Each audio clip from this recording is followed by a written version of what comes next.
So just to summarise the case, basically you've got a couple who are still together. They are a unified couple. Yes. The mum suffered blindness as a result of negligence during a stay in hospital. Yeah. The British social services took the children into care, claiming that the father had some kind of psychiatric difficulty, and that the mother which is an wasn't, unfounded claim, Yes. and that the mother was unfit. Yeah. When they fled to Ireland, the British social services contacted the social services here, asking them to intervene. At first they didn't, but then they did, and now they've taken these children and placed them in foster care in Ireland, Yes. pending, if you like, deportation back to the UK. Well, there's been series of cases in virtually every level of court, circuit court, district court, and high court, and now today and yesterday and today in the Supreme Court. This is the final test, and it's all got to do with it's a very complex case legally, and it may well create precedents in relation to the rights of families and so on. Now, you feel that this highlights some serious problems with the care system in Ireland, particularly the powers that social services have. I do, yeah. To me, this is the core issue, because we hear a lot of discussion, uninformed discussion, in my view, about the problems of the Constitution presents, that the social services are unable to intervene in families to the extent that they need to.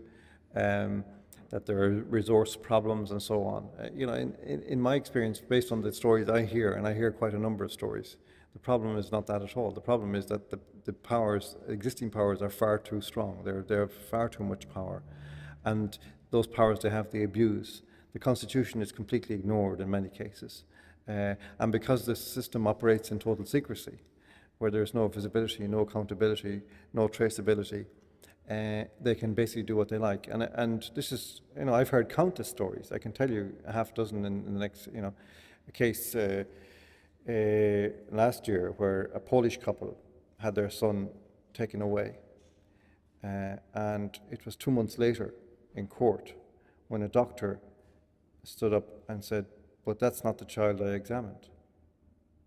They realized it was the wrong child, the wrong family, the wrong estate. It took 2 months. Fairly serious error. I would have thought so, but the people who did it, who were responsible, are out there still. Similarly, the people who did this, a man some years ago, and I wrote about this to little avail, he went to social services because he was in dire straits because his wife was an alcoholic. They had 2 daughters, and she was driving while drunk with their daughters in the car, and he was very concerned about this. 2 social workers came to visit his wife, told him of his concerns. She then counter-accused him of violence.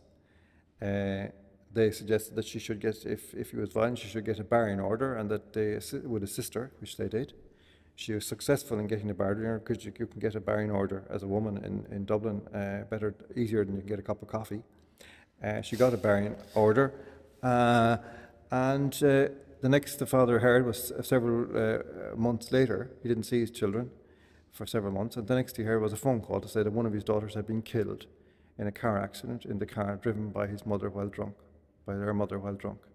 Social workers that did this are they're still working. We couldn't write about it in any useful way because the lawyers wouldn't allow us to. We got enough details in that it should have alerted the media. It should have alerted to actually start digging, and if you had a united media going after a story like this, the in-camera rule would become powerless. But media refused to do that. There's a case in the West, a man, this is actually the worst case I've come across. It's a man who has been now 5 or 7 years struggling in a situation where it started when his wife had a stroke and became bedridden. And he was trying to look after 2 small children, and he was trying to mind the 2 children and look after his wife and work. He was working as a caretaker in a school. And he made a terrible, terrible, stupid error of ringing up the HSE looking for help. God knows, the stupidity of the man. He should be locked up, in my view, for having been so stupid. They came around. They said they started immediately to criticise his parenting style. Just aside to this, I mean, there's a report which is produced by a guy called Harry Ferguson and some other guy. I know Harry Ferguson. Yeah, it's about 7 or 8 years ago, which said, talked about the bias. Now, Harry Ferguson is no great fan of mine. We would be on opposite end of the spectrum in relation to certain ideological questions. But he said that he talked about, he exposed the rank bias against fathers within the social work profession in Ireland. Anyway, these social workers started to quibble about his parenting style because he was short-tempered and so on. And eventually, then a situation developed where they discovered that his daughter, who was about 7 at the time, was in the habit of coming down from her room at night and getting into her father's bed. And they said this had to stop.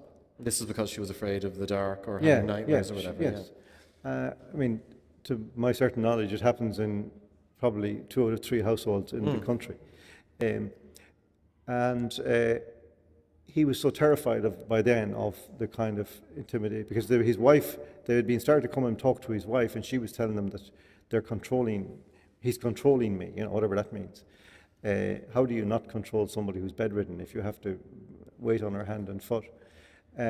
But this night he tried to get his daughter to stay in a room, and she refused to do it. She kept coming back down. And in the end, like in desperate, he says, "You have to stay." He was completely panic-stricken, and she was screaming and crying. And he left her there anyway, and went back to bed. And a couple of minutes later, he heard a tapping on the window outside, and looked out, and she was outside. She had got out through a window. So he chased out after her, and she ran away. And there was a road near their house which was quite busy, and she ran across the road. So, but he was absolutely beside himself, with fear and horror. He ran after her, caught her, and slapped her on the leg. A neighbour happened to be watching and told the social workers. The social workers immediately went to court to get a barring order to remove him from his house. A week later, they said, "Oh, now that there's nobody to look after the children, we're going to have to take them into care." They took the children into care.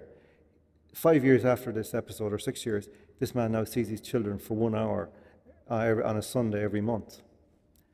Recently, he was looking he tried to get increased time. He kept asking for increased time, and they sued him for harassment. The social workers, the officials of this state, who have omnipotence, who had taken this man's children, they took an action using my money as a taxpayer to stop this man asking for more access.